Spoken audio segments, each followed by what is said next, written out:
suis donc très heureux de vous retrouver pour cette conférence que donc j'ai intitulée Stratégie luciférienne dans le monde actuel.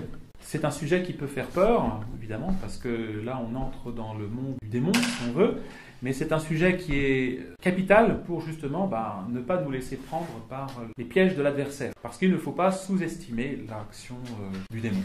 Voilà, il faut se rendre compte que Lucifer, c'est un ange de lumière qui a une grande intelligence, beaucoup plus élevée que n'importe quel humain ou même angélique. Donc il est important de bien essayer de cerner un petit peu sa stratégie à travers les siècles, et surtout aujourd'hui, pour ne pas justement tomber dans ses filets, et ne pas perdre notre âme par conséquent. Et puis aussi, cette conférence a pour but que vous penchiez sur cette question-là un peu plus, et je vous invite à lire pour cela les œuvres de Jean Vacquier, les ouvrages qui ont été édités dernièrement, les cahiers de Jean Vacquier, il y en a 12 comme ça, petits cahiers, faciles à lire, même pour les jeunes, et qui sont extrêmement extraordinaires. Alors, comment je vais développer cette question-là? Je vais faire un petit peu d'abord sous une forme chronologique, présenter un peu comment la chute de Lucifer, l'épreuve angélique, comment ensuite le monde est infesté, l'infestation de la terre par les démons. Ensuite, un petit peu le combat que chacun d'entre nous, chaque homme doit mener, et ce qu'on appelle les combats singuliers. Attarder un petit peu sur ce qu'on appelle la formation du corps mystique de l'Antéchrist. On connaît, nous, la formation du corps mystique du Christ. Là, ce qui est intéressant pour comprendre la situation dans laquelle on se trouve, c'est de comprendre un petit peu ce qu'on entend par un corps mystique de l'Antéchrist. Je m'attarderai un petit peu aussi sur 3 démons particuliers, Asmodée, Mammon et Belzébuth, qui dans le combat actuel ont une place particulière, ce qu'on appelle les auxiliaires un petit peu de la venue d'Antéchrist. Et pour bien cerner l'action luciférienne aujourd'hui, je m'arrêterai aussi sur les symptômes. Comment on sait qu'une œuvre est peut-être influencée ou peut-être agencée par Lucifer. Parce que on connaît à titre individuel, nous, ce qu'on appelle le discernement des esprits. Vous savez, on discerne un peu de quel esprit nous influence. C'est Saint Ignace qui a un petit peu déterminé ça, c'est intéressant. Mais ce qui est intéressant, c'est de voir aussi d'un point de vue collectif comment le démon entraîne les sociétés dans son sens. Bon. Et puis enfin, pour terminer par une note positive, je verrai un petit peu notre réponse. Comment nous répondre à cette stratégie luciférienne aujourd'hui. En fait, pour bien comprendre l'action de Lucifer, il faut bien revenir à l'origine, c'est-à-dire qu'il faut revenir au combat. Il faut revenir au combat, l'épreuve auquel les anges ont été soumis. Les anges ont été soumis à une épreuve. Et cette épreuve, en quoi a-t-elle consisté? Elle a consisté dans la présentation par la Trinité, du mystère de l'incarnation. Ils devaient par conséquent l'adorer. Les anges devaient adorer. Dieu leur a montré donc le Verbe incarné. Il leur a montré que le Verbe incarné viendrait dans le temps et qu'il serait donc le médiateur suprême. C'est-à-dire qu'aucun être ne pourrait aller à Dieu sans passer par le Christ, par l'homme Dieu. Quand cet esprit a été donc... Eh bien, il y a eu, on pourrait dire, une sorte, c'est ce que dit Jean Vacquier, une sorte de frémissement dans le monde angélique. Les anges ont une sorte d'émotion qui les a sidérés. Que Dieu leur dise, voilà, c'est un homme Dieu que vous devrez adorer. Voilà, ils ont été comme sidérés. Et évidemment, pour eux, ça a été une surprise. Enfin, une surprise, façon de parler, c'est un mystère. Ça reste un mystère. Parce que les anges n'avaient jusqu'ici personne entre eux et Dieu. Mais là, Dieu leur dit qu'ils doivent s'incliner et doivent adorer le Verbe incarné. Et que même, c'est par ce Verbe incarné qu'ils recevront toutes les grâces pour leur sanctification, qu'ils deviendront saints par ce Verbe incarné. Alors évidemment, nous on a du mal à comprendre la psychologie angélique, comment les anges ont réagi à ce moment-là. Eh bien, Lucifer, qui était un des anges les plus parfaits, donc, a refusé. Il a refusé cette soumission au Christ. Parce que pourquoi a-t-il refusé? Parce que justement, il était au sommet de la hiérarchie angélique. Il était au plus haut. Et donc, pour lui, c'était une aberration, si on veut, de se soumettre à une nature inférieure à la sienne, une nature humaine. Évidemment, il fallait la foi, en quelque sorte. Il fallait la foi pour admettre que Dieu puisse prendre une nature humaine. Ça, c'est pas la raison. C'est un ange, ça, vous voyez, ça dépassait même. Voilà, ça dépassait. Et la matière, pour lui, c'était inférieur.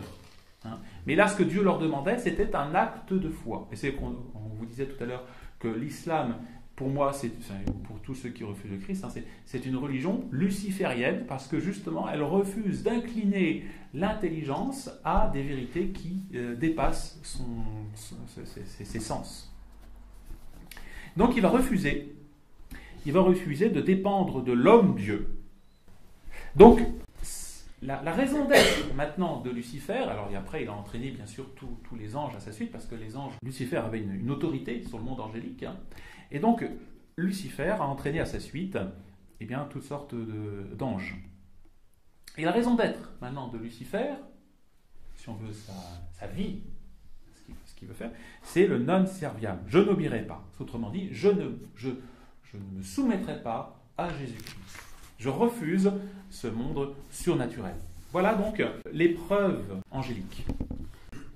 Alors on dirait, à partir de ce moment-là, on ne voit pas strictement quelle interférence il pourrait y avoir entre cette chute de Lucifer et l'état actuel où Lucifer se répand dans le monde, où on dit qu'il est le prince de ce monde. Pourquoi ? Vous voyez ? Pourquoi dit-on ? Parce que le prince de ce monde, vous dites, non, normalement c'est le bon Dieu, c'est pas Lucifer. Pourquoi dit-on que Lucifer est le prince de ce monde ? Vous connaissez la suite de l'histoire. Il y a donc après Adam et Ève qui étaient normalement constitués rois de l'humanité. Adam et Ève, Adam devait être le roi de tous les hommes, le chef de tous les hommes, chef de l'humanité. Et donc il y a eu cette chute d'Adam qui a entraîné donc aussi la chute de toute l'humanité. Et donc Adam s'étant soumis à Lucifer par sa chute, par conséquent, puisque Adam était le chef de l'humanité, d'une certaine façon, Lucifer, vous voyez, devient le prince de ce monde. Prince, alors, du monde déchu, on se comprend. C'est-à-dire que ce n'est pas lui qui a strictement un droit absolu sur la création. Mais il a un certain droit en vertu du fait que Adam, par son péché, s'est soumis à Lucifer, dans le cadre de son péché. Bon, voilà ce qui explique un petit peu, vous voyez, ce fait que Lucifer, a ce pouvoir sur le monde. On pourrait dire que Adam est descendu de son trône, de chef de l'humanité, et qui a pris la place du trône d'Adam ? C'est Lucifer. Alors évidemment, Lucifer n'est pas un homme, n'est pas incarné. Donc il est chef, invisible, mais donc il ne peut pas régner ouvertement. On ne le voit pas, Lucifer, vous ne le voyez pas gouverner directement. Peut-être dans certaines loges, je ne sais pas, peut-être qu'il apparaît, peut-être qu'il exerce des ordres visibles à travers certaines personnes, c'est possible. Mais globalement, vous ne le voyez pas régner sur un trône de feu ici-bas. Du moins, pas encore. Donc il exerce une principauté qui est invisible. Mais elle est réelle pour autant. C'est pour ça que notre Seigneur dit bien qu'il s'agit du prince de ce monde. Vous voyez, si notre Seigneur dit que c'est le prince de ce monde, c'est qu'il a effectivement une principauté qu'on ne peut pas nier, d'une certaine façon. Alors cette principauté, elle va se concrétiser, elle va se matérialiser, elle va aboutir à une forme d'incarnation. Et cette forme d'incarnation, ça sera l'Antéchrist, justement. On en reparlera tout à l'heure. Ça sera, bien sûr, une possession diabolique au plus haut niveau. Autant, je dirais, l'incarnation du Verbe, c'est le Saint-Esprit qui prend une nature humaine et qui va l'amener au plus haut, c'est-à-dire au niveau de Dieu, autant la possession de l'Antéchrist sera à ce point tel qu'on pourrait dire que, comme dit Notre-Dame à la Salette, ça sera une sorte d'incarnation du démon. Évidemment, le démon ne peut pas s'incarner, c'est pas comme le Saint-Esprit, le Verbe qui s'incarne, notre Seigneur qui s'incarne, c'est pas le même type, mais ça sera comme une sorte d'incarnation. Là, je parle de la manifestation globale, si on veut, du démon. Le démon infeste globalement, il veut dominer globalement l'humanité. Avant de vestir globalement l'humanité, il doit passer par des étapes, si on veut, des combats individuels. Et c'est pour ça que nous-mêmes, chacun d'entre nous, nous sommes la cible du démon pour que, son empire soit total, et donc il veut faire tomber individuellement les hommes, pour que tous les hommes soient sous son empire. S'il restait encore un seul catholique ou un seul tradit, je dirais dans l'humanité, ça serait pour lui un échec. Il faut que l'apostasie soit générale. Donc il y a un combat singulier, qui est... voilà. Donc il y a un combat collectif et un combat singulier. Le combat collectif, donc, il s'agit pour lui d'en remporter toutes les institutions. La Révolution française, par exemple, c'est une œuvre collective, à travers les loges maçonniques, à travers le judaïsme, voilà. Le communisme, c'est pareil aussi, le mondialisme, c'est une œuvre donc collective. Individuellement, il va donc s'attaquer à nous. Alors c'est intéressant de savoir comment le démon s'y prend pour nous attaquer. Le principe de la tentation, hein, ça vous connaissez un petit peu. Bon, vous savez que nous avons en nous deux corps, nous sommes corps et âme. Hein. On est composé de deux substances. Une substance matérielle et une substance spirituelle. Il y a d'un côté l'attaquant, Satan, puis de l'autre côté, celui qui est attaqué, l'homme, l'individu. En plus, qui est blessé, l'homme déchu. Alors comment va-t-il faire? Comment le démon va-t-il s'y prendre? Va-t-il l'attaquer au niveau du corps ou va-t-il s'y prendre au niveau de l'âme? Alors, il faut bien savoir que Dieu n'a pas permis que Satan ait un pouvoir direct sur le corps humain. Un démon ne peut pas normalement tuer un homme. Par contre, il va pouvoir, par exemple, on le voit chez les drogués, chez des gens qui sont sous l'influence du démon, ou des suicidaires, il va progressivement le mettre dans un état de déchéance tel qu'il va l'amener à la mort. Alors, quels sont les pouvoirs donc du démon sur l'âme? Eh bien, là encore, le démon n'a pas le pouvoir de tuer notre âme. L'âme, c'est un domaine spirituel. Hein. Qu'est-ce que ça veut dire tuer une âme? Ça veut dire la soumettre, enfin, que l'âme se librement consente à se mettre sous l'autorité du diable. C'est ça en fait. Hein. C'est échappe à Dieu, qui est l'auteur, enfin, qui est la vie de l'âme, et se mettre sous l'autorité de Lucifer librement. Alors comment va-t-il le faire?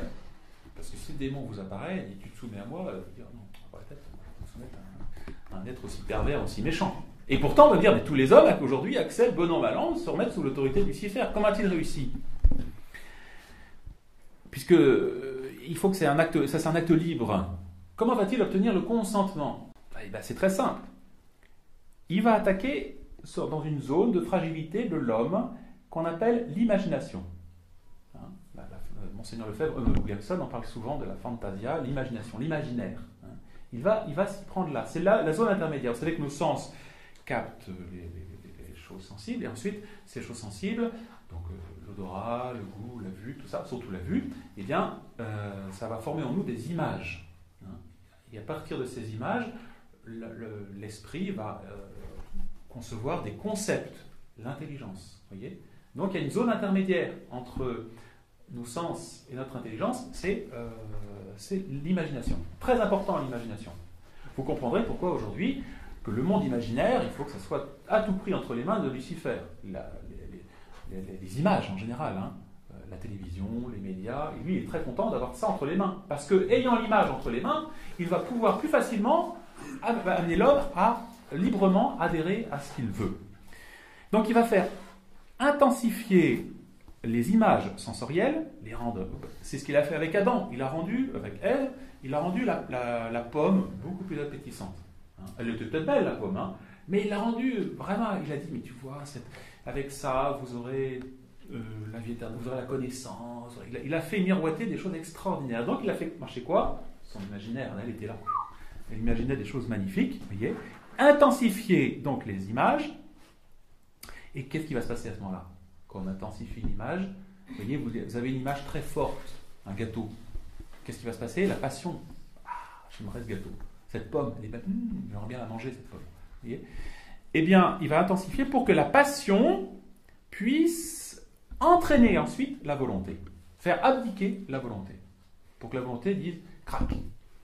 Dise, bon d'accord, je prends. C'est un bien qui me paraît tellement beau, je ne peux pas passer à côté. Cette prélature est tellement magnifique que vraiment, ça serait dommage de ne pas passer à côté. Excusez-moi, c'est un petit dérapage.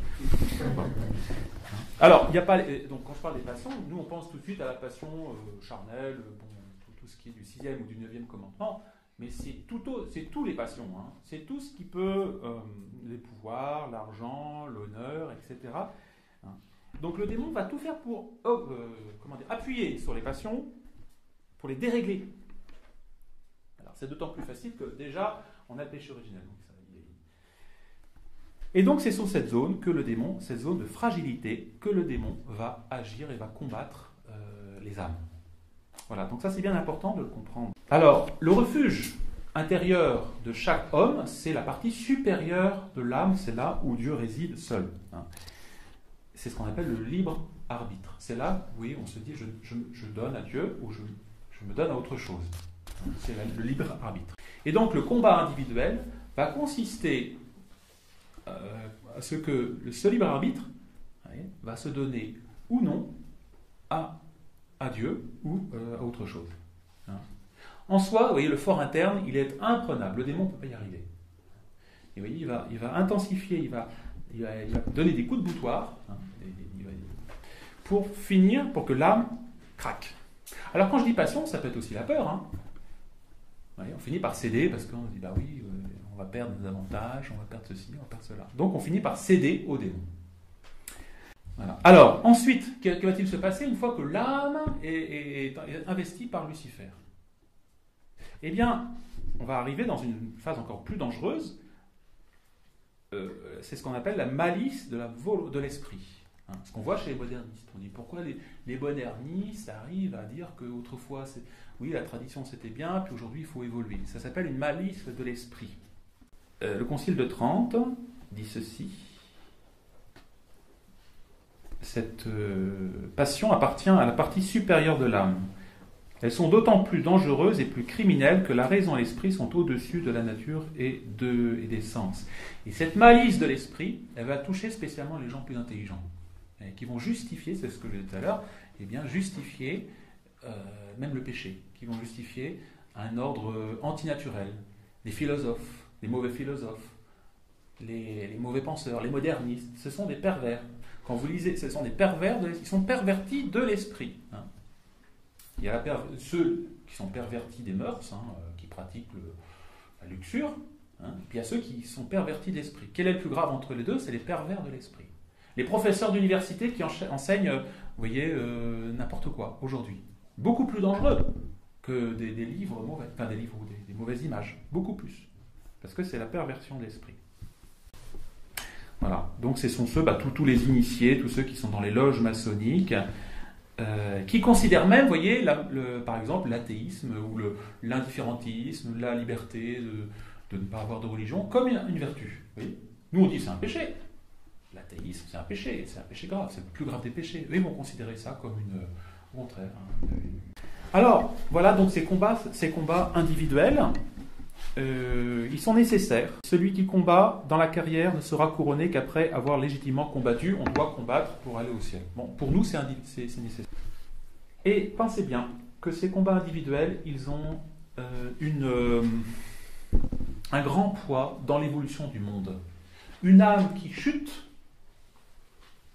une âme qui abandonne le combat, qui ne résiste pas, qui se rallie, eh bien, de cela va dépendre l'évolution, le bien de l'Église. Sainte Catherine de Sienne disait, quand il y avait le pape qui était exilé, vous voyez, qui était à Avignon, elle disait c'est de ma faute, c'est parce que j'ai péché, vous voyez. Elle sentait bien qu'il y avait une responsabilité dans le sort de la chrétienté.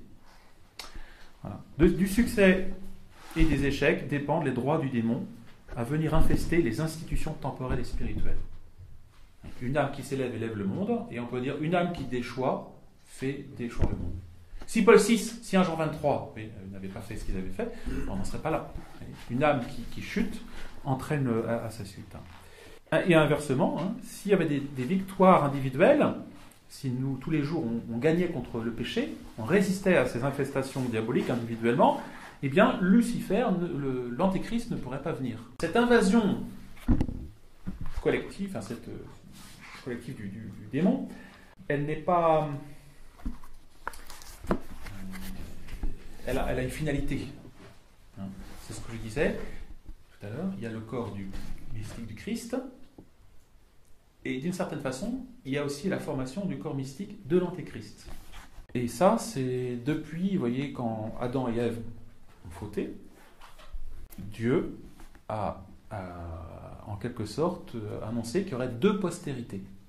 La postérité de la femme, c'est l'Église ou celle de la Sainte Vierge, et puis la postérité du diable. Donc il y a deux postérités, il y a deux mondes qui s'opposent depuis Adam et Ève. Deux cités. Donc la cité de Dieu d'un côté et la cité du diable, de Satan, de l'autre. Donc deux corps.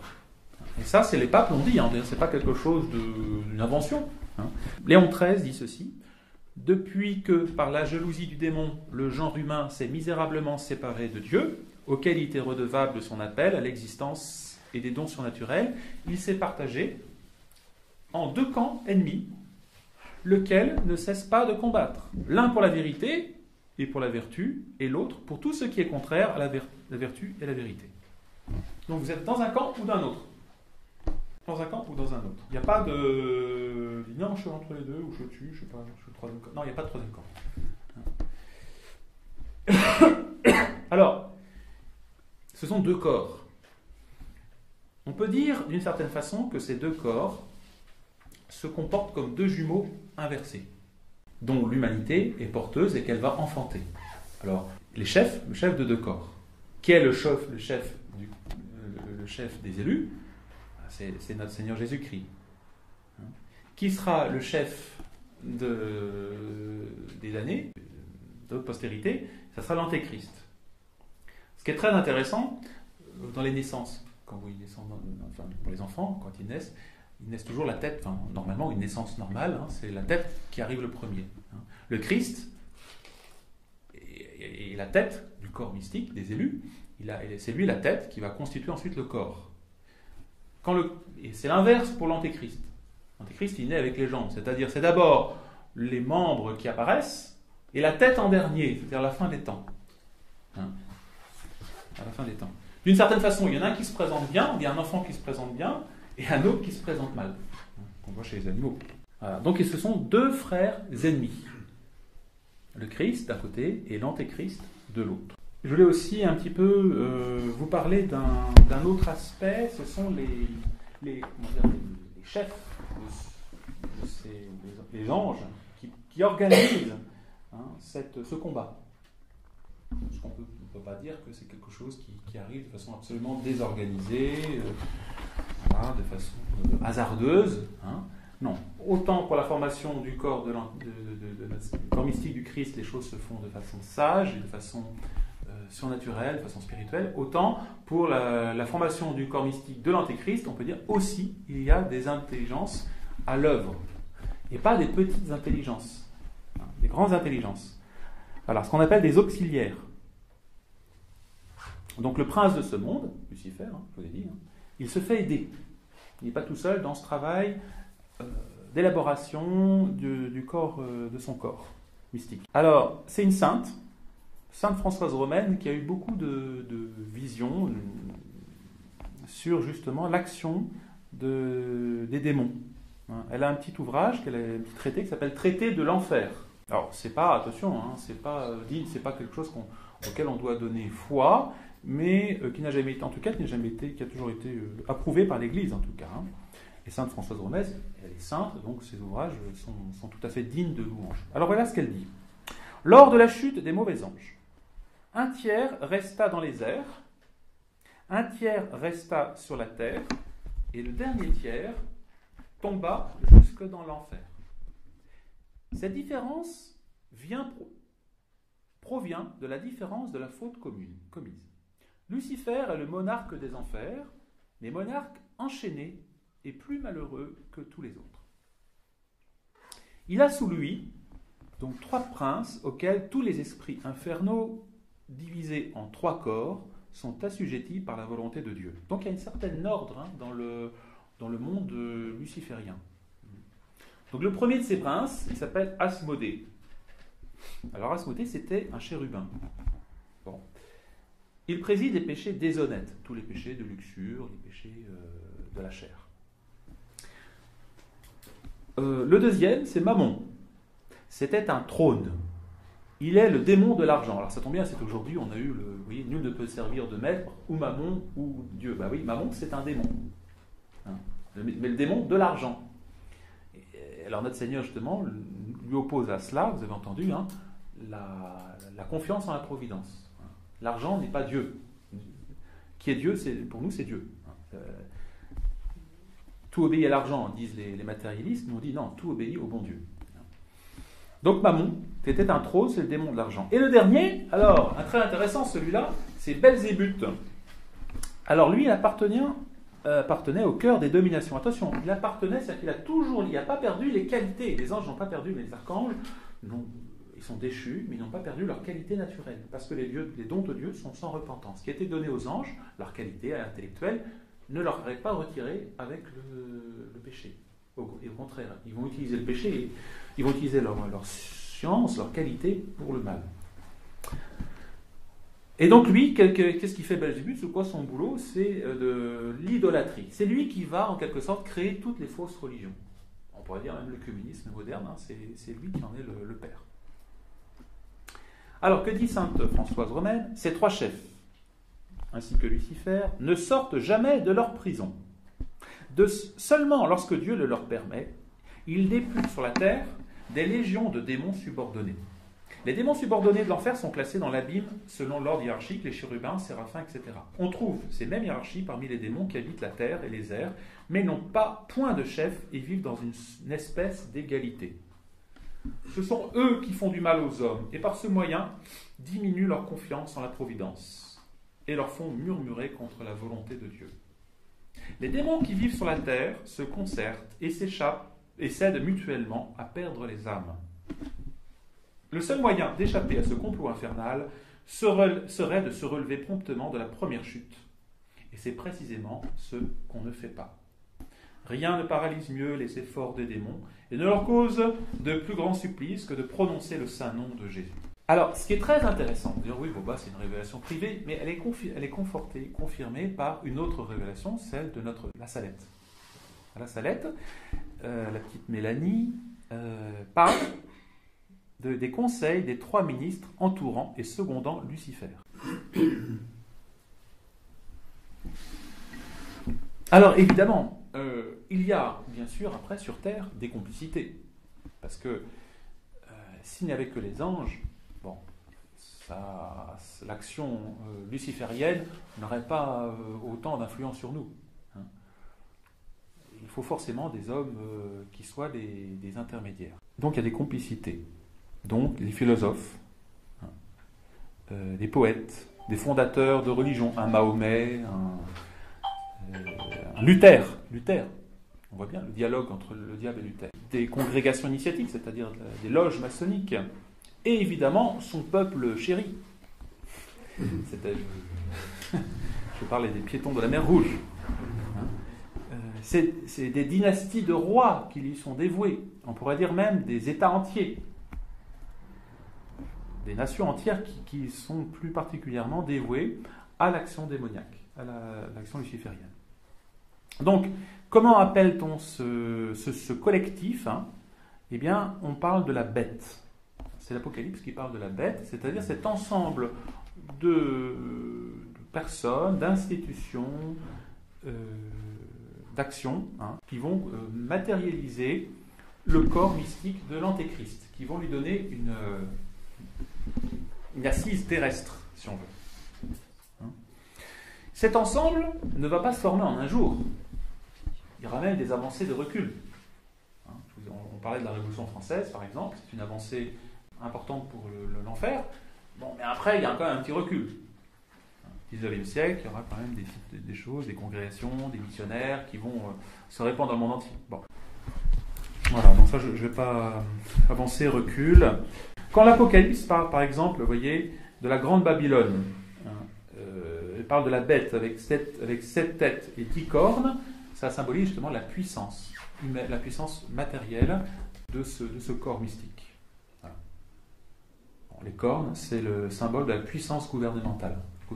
C'est-à-dire que les États sont au service de Lucifer.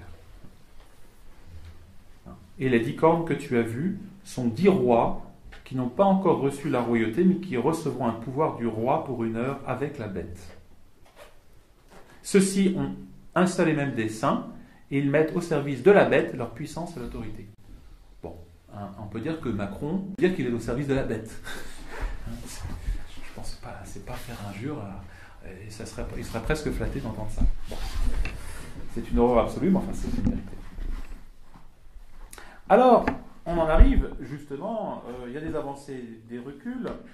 Pour eux, cette victoire finale, évidemment, ça sera l'apostasie générale d'un côté et la venue de l'Antéchrist. Autant pour nous, la victoire du Christ, c'est son incarnation et ensuite son règne sur toutes les âmes. Bon, ben, il est pareil pour ce corps mystique de l'Antéchrist, la victoire, ça sera l'inverse. Mais attention, il ne faut pas mettre les deux sur un plan d'égalité. Le danger, vous voyez, c'est de dire les deux corps, ces deux corps s'opposent à égalité. Pas du tout. C'est notre Seigneur qui définit, qui détermine les avancées et les reculs du pouvoir de la bête. Et ça, il le dit par exemple quand il est à Gethsémani. Il dit ceci: alors que chaque jour j'étais avec vous dans le temple, vous n'avez pas porté les mains sur moi. Vous voyez, il n'y a pas possibilité pour les ennemis de Christ, donc Lucifer, de le coincer. Ils ont essayé de lui jeter des pierres dessus avec les Juifs, il s'est échappé, il a réussi, voilà, il a fait. Mais c'est maintenant votre heure, et la puissance des ténèbres. Vous voyez, expression intéressante. C'est maintenant votre heure, la puissance des ténèbres. Ora et potestas tenebrarum. Voilà. Et on peut dire qu'aujourd'hui, d'une certaine façon, on vit un moment où c'est la puissance des ténèbres. Un obscurcissement du clergé, des évêques, qui fait vraiment ressembler à cette similitude entre où notre Seigneur, justement, a été seul, abandonné, et ses apôtres aveuglés par la peur. Donc on peut dire qu'on vit actuellement aussi une ora et potestas tenebrarum. Il ne faut pas s'étonner après que tous les gens désertent, vous voyez, le combat. Ils sont un petit peu comme Saint-Pierre qui a peur devant une petite bonne femme. Alors on retrouvera, à travers les siècles, on retrouvera cette similitude, cette potestas tenebrarum. On le retrouve, il y a des antéchrists, si on veut, à travers le temps, des Luther, des Arius, des Staline, des Hitler, des gens comme ça, qui sont en quelque sorte des préfigurations de l'Antéchrist. Donc ce qui est intéressant de noter, c'est qu'on ne peut pas lutter, vous voyez, contre l'Antéchrist de façon humaine. C'est un être qui sera l'apogée de l'action luciférienne. Donc la seule action pour pouvoir lutter contre l'Antéchrist, ça sera de s'appuyer sur la puissance du Christ. Saint Jean le décrit un petit peu. La bête que je vis ressemblait à un léopard. Le dragon lui donne sa puissance, son trône et une grande autorité. Et l'on adore la bête en disant « Qui est semblable à la bête et qui peut combattre contre elle ?» Et il lui fut donné une bouche proférant des paroles arrogantes et blasphématoires, et il lui fut donné pouvoir d'agir pendant 42 mois. C'est-à-dire que l'Antéchrist aura un temps limité, vous voyez, pas un temps... c'est pas du tout comme le Christ, vous voyez, c'est un temps limité. Et il lui fut donné de faire la guerre aux saints et de les vaincre. Alors, vaincre d'un point de vue matériel, pas les tuer, pas les... Et il lui fut donné autorité sur toute tribu, toute langue, tout peuple et toute nation. Et tous les habitants de la terre l'adoreront. Donc il voudra s'attirer le culte qui n'est dû qu'à Dieu seul.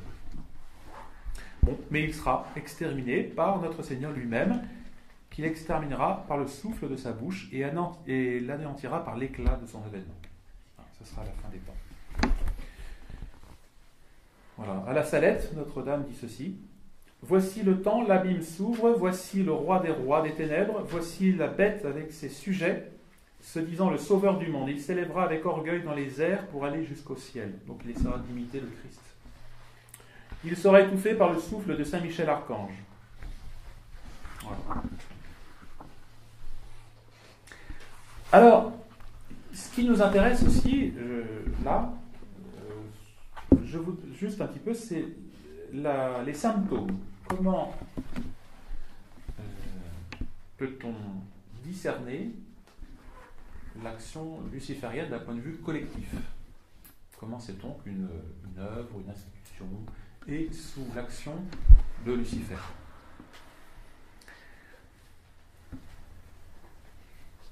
Voilà. Les démons communiquent leurs comportements mentaux, leur façon d'être, aux hommes. Quand on dit... hier, le prêtre avec qui je discutais m'a dit, j'ai rencontré quelqu'un qui était sous l'action du démon, et puis il avait un regard de haine, il avait un comportement de colère, il se maîtrisait plus. Bon, on voit l'action, on dit bah oui, là c'est clair, il n'est pas sous l'emprise du Saint-Esprit. Ça, bon. Et donc il y a, dans des institutions qui sont infestées, des inclinations mentales qui sont communiquées par les démons aux institutions humaines. Une tournure d'esprit. Donc vous voyez, avant de regarder le comportement moral des gens dans une institution, il faut regarder leur inclination mentale, leur état d'esprit. Monseigneur Williamson, dans son dernier Kyrie eleison, oui, invective gentiment, mais fermement, Monseigneur Schneider.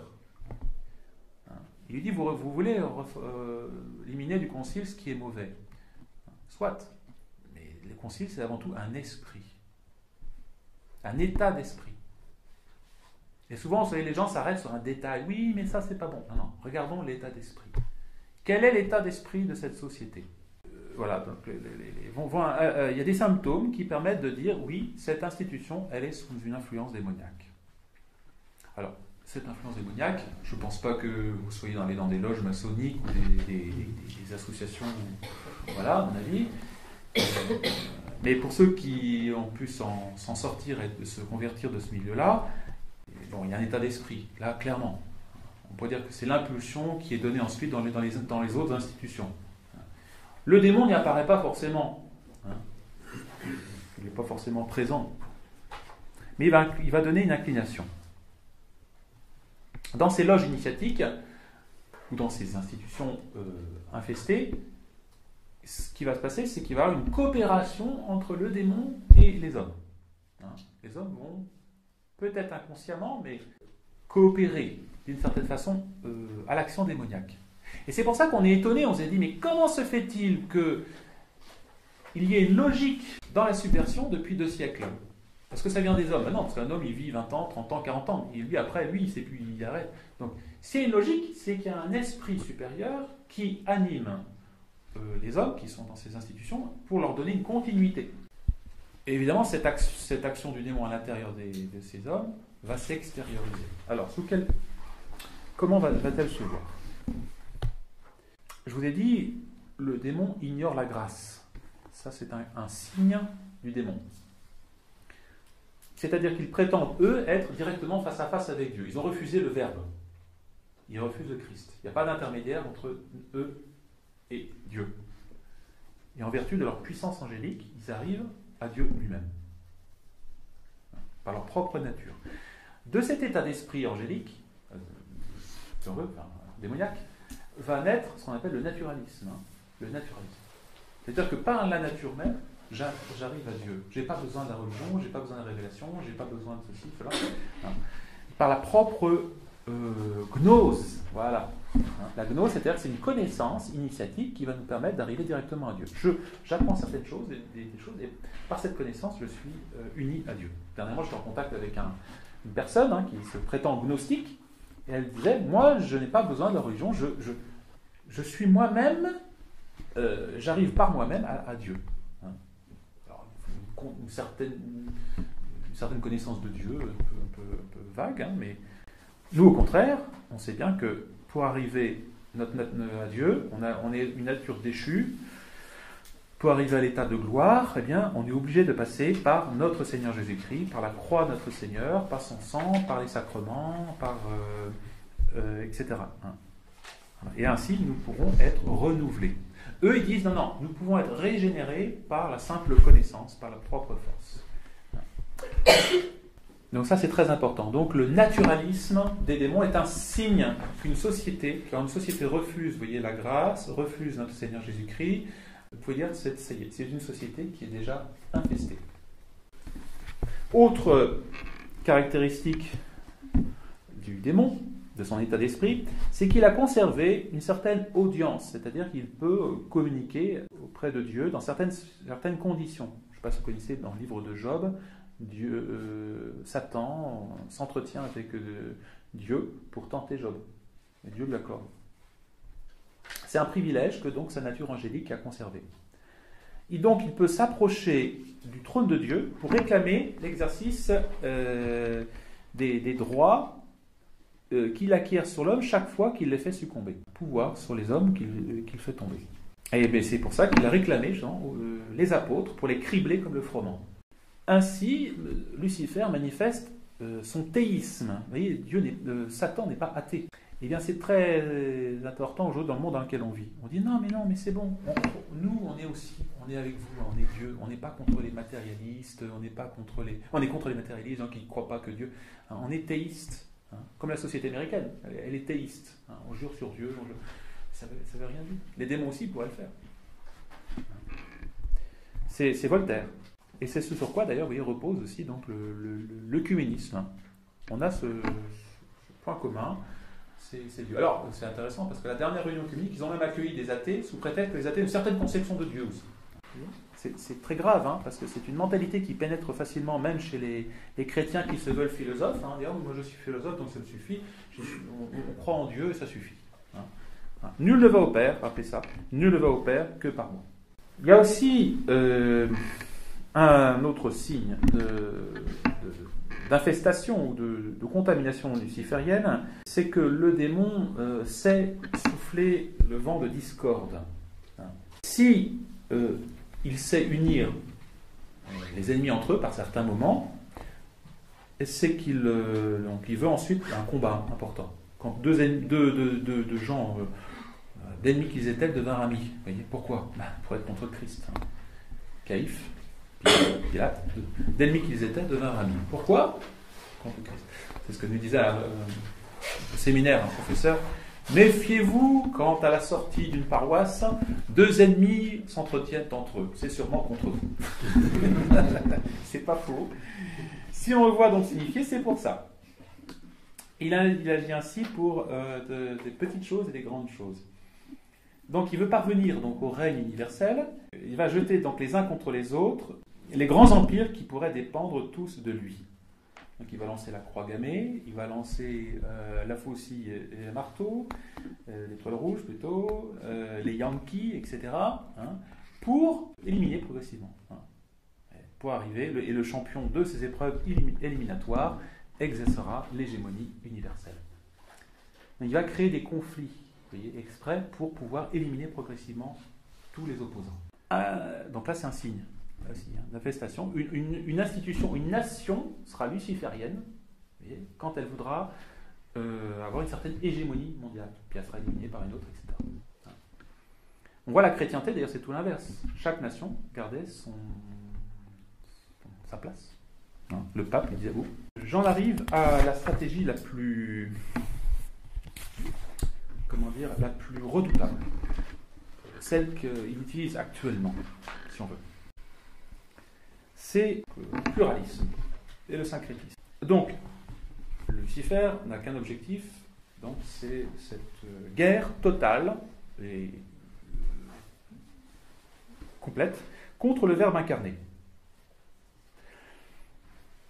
Donc, par conséquent, après la domination totale des créatures et l'expulsion totale du Verbe incarné. C'est l'objectif final. Pour arriver à cet objectif final, il y a des objectifs intermédiaires. Vous ne pouvez pas arriver de but en blanc à cette conquête totale. Donc par étapes, comme dirait quelqu'un, par palier. Bon. L'objectif secondaire, quel va être l'objectif secondaire de Lucifer ? Ça va être donc le pluralisme religieux. Donc ça va être la phase préparatoire. Donc il faut d'abord rassembler les pontifes des religions exotériques, j'ai expliqué, autour d'une table ronde en toute égalité. Parce que les religions exotériques, ce sont des religions que les hommes pratiquent extérieurement. La religion ésotérique, ce sont des religions que certaines personnes pratiquent en privé, en cachette, en secret, les initiés. les religions exotériques, c'est fait pour la masse des gens, hein, c'est fait pour tous ceux qui aiment avoir un culte extérieur, social, public, etc. Hein, ce que disent les francs-maçons. Donc, il faut rassembler toutes ces religions exotériques, il faut les rassembler autour d'une table en commun, pour un objectif commun, par exemple, prier pour la paix, que cesse la guerre, pour lutter contre les cataclysmes, pour la prospérité économique. Vous voyez, trouver un prétexte, n'importe lequel, pour que ces religions se réunissent et soient toutes sous le pied d'égalité. C'est très important. Et le pape catholique, le pape, autorité de Dieu sur terre, ne doit pas échapper à cette nécessité. Les initiés veulent absolument, impérativement, on lui donnera même une petite place de prééminence quand même, hein, parce que bon, ça risque quand même. Donc on va le mettre au milieu, il sera en blanc, et puis tout autour il y aura tous les autres chefs des autres religions. Donc et il pourra même, à la limite, on va même lui donner l'initiative de réunir ces réunions. Alors, on va lui donner même un petit privilège, hein, quand même. Il pourra même réunir ces réunions assises, etc. Mais attention, les initiés veulent aller plus loin. Donc créer, vous voyez, cette espèce de pluralisme religion qui va conséquemment détruire la foi catholique. Bon, la foi en l'unique vrai Dieu. Mais ils vont aller plus loin. Ils vont aussi pratiquer, ils vont obliger le pape, enfin les autorités de l'Église, à pratiquer en interne un pluralisme religieux aussi, à l'intérieur de l'Église conciliaire. Donc cette Église conciliaire devra pratiquer un pluralisme à l'égard des autres religions, accepter les autres religions, mais aussi en interne accepter toutes les tendances. C'est-à-dire l'Église conciliaire devra accepter les charismatiques, les modernistes, les ralliés, les Saint-Pédis, tout. Tout le monde doit être accepté et mis sur un pied d'égalité. Hein. Voilà.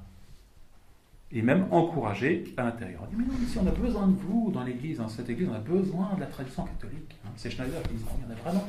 Qui est allé à Flavigny voir les séminaristes, il dit, mais vraiment, l'Église a besoin de vous. Ah oui. L'Église œcuménique, oui, elle a besoin de la tradition. Parce que c'est une Église. C'est le régime du pluralisme. C'est comme dans la franc-maçonnerie. La franc-maçonnerie, c'est ainsi. Quand vous entrez dans la franc-maçonnerie, on vous dira, mais monsieur, pas de problème, vous êtes catholique, vous restez catholique. Soyez un bon catholique même, hein, mais que ça reste pour vous. Et c'est ce qu'on dit à Monseigneur Feller. Et bien sûr, on vous accepte, on vous donnera tout, la messe, les mariages, tout ce que vous voulez. Hein. Soyez bon tradis, mais par contre, ne prétendez pas avoir l'exclusivité dans l'Église. Il faut accepter les autres. Il faut accepter le Concile Vatican II, il faut accepter le pluralisme religieux dans l'Église conciliaire. Après, que vous soyez encore un petit peu hermétique à l'œcuménisme avec les autres religions, ça arrivera dans une autre étape. Hein. Voilà, et ça c'est tout à fait, vous voyez, l'esprit initiatique. C'est un état d'esprit luciférien. Donc c'est très grave, vous voyez, ce qui se passe actuellement dans la tradition catholique, c'est qu'on introduit un esprit, donc luciférien, ça choque plus, parce que quand vous dites pluralisme, vous dites on fait un accord, rallié, ça choque pas beaucoup. Mais quand vous dites, attention, c'est pas un esprit, c'est un esprit luciférien. Ah, là ça change de perspective, le combat n'est plus le même. Là on se rend compte que notre résistance contre le ralliement, c'est pas parce qu'on pense que c'est opportun, pas opportun de se rallier. C'est pas la question du problème, c'est la question que c'est une stratégie maçonnique, une stratégie luciférienne. Vous voyez ? Les réunions du grec, même si c'est gentillet, si on veut, par derrière, c'est un état d'esprit luciférien. Voilà pourquoi je voulais vraiment insister lourdement sur cet état d'esprit. Le syncrétisme, hein, c'est ce que préparent les réseaux initiatiques. C'est la phase finale. Donc il faut d'abord un régime pluraliste, faire intégrer toutes les tendances religieuses ensemble, à vivre ensemble si on veut, tant à l'extérieur qu'à l'intérieur, habituer les gens à vivre dans un monde pluraliste. Hein, comme aux États-Unis, vous avez une rue, puis vous avez un temple bouddhiste, un temple mormon, un temple témoin de Jéhovah, une chapelle tradie, un temple machin, voilà. Les gens s'habituent à ça, on passe en voiture, voilà. C'est normal, chacun sa religion. Hein. Ça me plaît d'être catholique, moi ça me plaît d'être protestant. Donc d'abord phase pluraliste et phase finale syncrétique. Voilà, tous les éléments de la religion unique et universelle sont rassemblés. C'est-à-dire les éléments exotériques. Parce que pour les initiés, la religion initiatique primordiale, elle s'est éclatée en plein de religions diverses exotériques. La religion catholique n'est qu'une petite parcelle de la révélation. Mais toutes les autres, et donc toutes les religions viennent de là, donc il faut toutes les réunir pour revenir à une religion unique et universelle. Voilà. De sorte que le pluralisme devient une étape de plus en plus dépassée et que le syncrétisme est de plus en plus réel. Alors, évidemment, après, ça c'est l'étape ultime, une fois que le syncrétisme sera total, est-ce que Satan pourra se désocculter, c'est-à-dire pourra apparaître? C'est difficile à dire. En tout cas, ce qui est certain, c'est que l'Antéchrist ne pourra, si on veut, venir que lorsque ces étapes-là auront été franchies. Voilà, donc vous voyez, je pense qu'on comprend mieux l'ampleur de notre combat lorsque on le voit sous cet angle-là. On ne se bat pas seulement contre un ralliement, mais on se combat contre un état d'esprit. Nous sommes catholiques, nous sommes dans la vérité, nous sommes la seule vraie religion révélée. Le reste, ce ne sont que des fausses religions. On doit résister donc à cet état d'esprit. Il y a d'abord les fausses réponses. Alors, les réponses, c'est il faut utiliser des moyens naturels devant des choses de cet ordre-là. Et on voit, à travers depuis des siècles, maintenant, on voit que les réactions ont toutes été, en réaction catholique, ont été une série assez décevante. Le danger, c'est le nombre. On veut faire nombre. C'est le danger libéral. Et à chaque fois que les catholiques ont voulu faire nombre pour lutter contre l'adversaire, eh bien, ils ont été détruits. Alors, je peux vous donner tous les noms des échecs parlementaires, bon, il n'y a pas de problème. Les ligues nationales, les complots civils type Cagoule, les putschs militaires type algérien, voilà. Il faut bien se rappeler qu'il y a encore 50 ans, ou 60 ans, en France, même en Belgique, la droite disposait de publications, de journaux, de généraux, d'évêques. Et aujourd'hui, on n'a plus rien. Pratiquement plus rien. Si, par exemple, on arrive à mettre 1000 personnes, le démon, il nous en mettra 100 000. Si on met 100 000 personnes, il nous en mettra 1 million. Si on met 1 million, il nous en mettra 50 000. Parce que là, on est sur les princes de ce monde. Donc, il aura toujours la puissance humaine, matérielle, en sa faveur.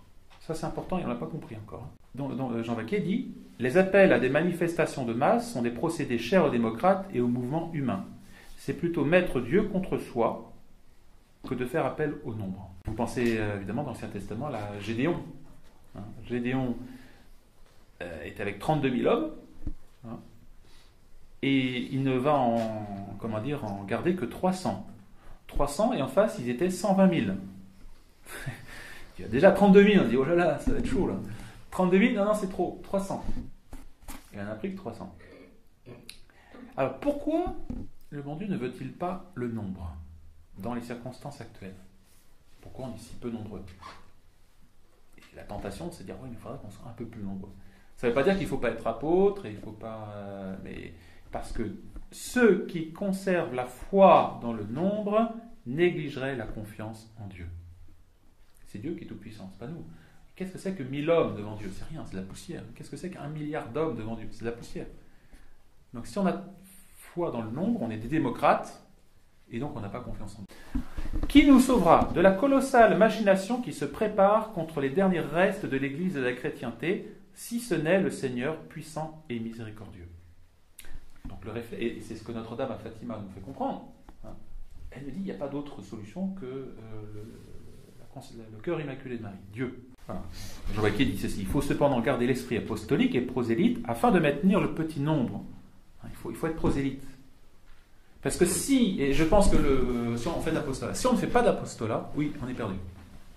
Et c'est ce qui fait que, je dirais, la tradition actuelle est en train de se perdre, c'est qu'elle a perdu l'esprit d'apostolat, l'esprit de conquête. On a la vérité, on cherche quand même autour de soi à répandre la vérité, avec les moyens qui nous sont donnés. et surtout matérielle et spirituelle. Si Dieu sur terre fait ses œuvres avec des riens, voilà, il ne les fait pas avec rien, voilà, parce qu'il ne s'agit pas d'une création nouvelle. Donc il a besoin de nous quand même pour faire quelque chose. Il ne fera pas rien, il y a rien si on ne fait rien, rien ne se passera. Voilà. Alors, ça c'est le premier état d'esprit. Éviter de s'inquiéter du nombre, d'une part, et faire. L'autre état d'esprit, contre laquelle il faut se mettre en garde, c'est cette fameuse devise, et je vous la lis parce que vous allez dire, ben non, si on est d'accord avec ça pourtant, c'est « Aide-toi, le ciel t'aidera ». Bon non, tu as vu quand même que vous n'êtes pas contre cette devise. Eh bien, cette devise n'est pas tirée de l'Écriture sainte, c'est Rabelais, dans la dive bouteille qu'il a introduit dans la littérature française. Voilà, un peu différente. Aide-toi et Dieu t'aidera. Alors, pourquoi est-elle fausse? Elle n'est pas évangélique d'abord. On va dire, peut-être qu'elle est un peu vraie, parce que Sainte Jeanne d'Arc, elle dit « Les hommes d'armes batailleront et Dieu donnera la victoire ». C'est pas pareil. C'est que le christianisme repose sur une philosophie de l'histoire. La philosophie de l'histoire, c'est que c'est Dieu qui est maître de l'histoire. C'est le sens de l'histoire. Le sens de l'histoire, c'est Dieu qui est maître. C'est Dieu qui suscite les saints, c'est Dieu qui suscite c'est lui le maître, hein, c'est la providence. Le sens de l'histoire, c'est Dieu qui en est le maître. C'est pas l'homme. Nous, quand on étudie l'histoire, on dit oui, tel roi a fait ceci, tel roi a fait cela. C'est pas l'homme. Hein. Oui, mais alors, si on fait rien, on va se faire manger, on va disparaître. Attention. Hein. C'est-à-dire que le royaume, il est préparé pour le roi. Qu'est-ce qu'il reste à faire aux chrétiens, sinon à apporter sa collaboration au roi? Il ne s'agit pas de dire, bon, je vais faire quelque chose, puis après dire, est-ce que c'était chrétien? Ah mince, je ne sais pas, je n'ai pas réfléchi, je n'ai pas demandé l'avis au bon Dieu. Ah, hein, je vais faire une action, c'était parce que bon Dieu vous demandait de faire. Ah mince, et on va faire des super manifestations, des tractages, tout ça. Oui, mais le bon Dieu vous demandez pas ça. Donc cette devise, aide-toi, le ciel t'aidera, va justifier une action désordonnée, insubordonnée et révolutionnaire. Parce que pas inspirée par notre Seigneur. Donc il faut la bannir, cette phrase, hein, parce que c'est une maxime révolutionnaire. Donc, moi je vous propose une autre phrase. Agir comme si tout dépendait de l'homme et prier comme si tout dépendait de Dieu. Hein. Ou alors cette phrase de Sainte Jeanne d'Arc. En nom Dieu, les hommes d'armes batailleront, mais c'est Dieu qui donnera la victoire. Donc Dieu nous amène à comprendre le problème. Ensuite, il nous amène à comprendre qu'il faut agir. On voit d'ailleurs avec Sainte Jeanne d'Arc, hein, qu'est-ce qu'il faut il a fallu du temps pour que la petite Jeanne se décide à partir voir le roi de France, parce qu'au départ, elle n'était pas très chaude. Hein. Et puis c'est Saint-Michel qui l'a encouragée, etc. Hein. Elle a agi en nom Dieu. Et ça donne beaucoup plus d'assurance. Là, on n'est pas là à faire des actions perso, puis après on se dit, tiens, j'aurais peut-être pas dû faire ça, je me suis trompé, vous voyez.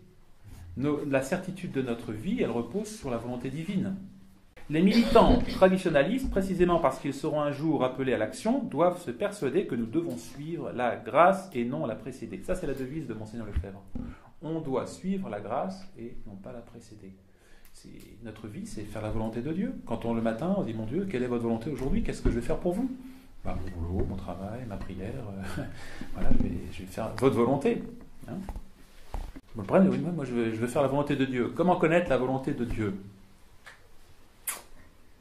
Déjà, il faut vouloir la connaître. Primo. De faire que Dieu révèle sa volonté. Quand il y a un jeune qui dit, monsieur l'abbé, je sais pas, je voudrais me marier, je voudrais rentrer dans les ordres. Ah, mais d'abord, c'est pas vous. C'est le bon Dieu. C'est le bon Dieu qui veut. Si oui ou non. Hein. Alors, il faut prier le bon Dieu. Il vous éclairera, il vous indiquera si oui ou non. Hein. Si un tel ou une telle est fait pour vous, ou si vous êtes fait pour entrer au monastère, ou au contraire, vous marier. Par cette correspondance, nous aidons Dieu à réaliser ses desseins sur nous. Et c'est rassurant. C'est pas nous qui décidons. C'est Dieu qui décide pour nous. Il désire se faire aider, faire de nous ses serviteurs. Le prêtre, c'est un ministre de Dieu. Il ne fait pas ce qui lui plaît, il fait ce que Dieu lui plaît. Pour tous les chrétiens. Alors, concrètement, comment connaître? Quand on veut sincèrement envers la volonté de Dieu, on parvient sans grand-peine à la connaître. Il y a une crise dans la fraternité. Qu'est-ce que la volonté de Dieu? Lisez ce petit tract. Ah non, j'ai pas envie. Ah oui, mais si vous ne voulez pas la connaître, vous ne pouvez pas faire la volonté de Dieu. Alors, pour qu'une action soit conforme à la volonté de Dieu, il faut qu'elle remplisse deux conditions. L'une intérieure, l'autre extérieure. C'est intéressant, vous allez voir. La condition intérieure est que nous soyons enclins. Vous voyez qu'il y a une certaine... Vous voyez, le bon Dieu ne va pas nous par exemple, je ne sais pas, quelqu'un qui est fait pour rentrer chez les Dominicains, il va pas dire non, je vais rentrer chez les Capucins. Non. Et, je ne sais pas, j'aime bien les Dominicains, j'aime bien leur vie de prière, j'aime bien leurs études. Enclin. Le bon Dieu a mis en nous, vous voyez, des dispositions naturelles qui correspondent à notre vocation éternelle. Il aurait été malheureux que le jardinier. On serait sur un tracteur. Et donc, il ne faut pas qu'elle nous répugne, qu'elle nous mette mal à l'aise, ni naturellement, ni surnaturellement. Alors, ça ne veut pas dire que parfois il y a des tendances mauvaises en nous qui refusent un petit sacrifice. Bon. Mais là, c'est vous voyez, une attitude globale.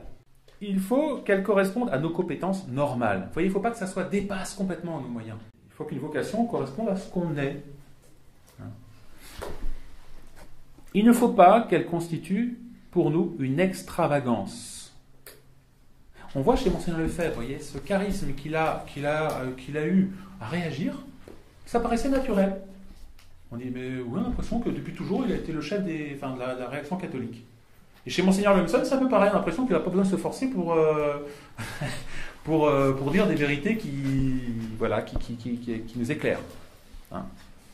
La condition extérieure est que les circonstances ambiantes s'y prêtent également. Voilà. Je pensais au séminaire, on avait fait un séminaire à Vrier. Tout s'y prêtait. On avait le corps professoral, on avait un évêque, on avait des bâtiments, on a des séminaristes. Bon, voilà. On n'a pas inventé, tiens, si on allait faire un séminaire, bon, il n'y a rien du tout, on va faire un séminaire. Donc là, ça aurait été, comme disent les jeunes aujourd'hui, ça aurait été tendu. Et ça ne marche pas. Voilà, il faut que nous soyons conduits par les événements.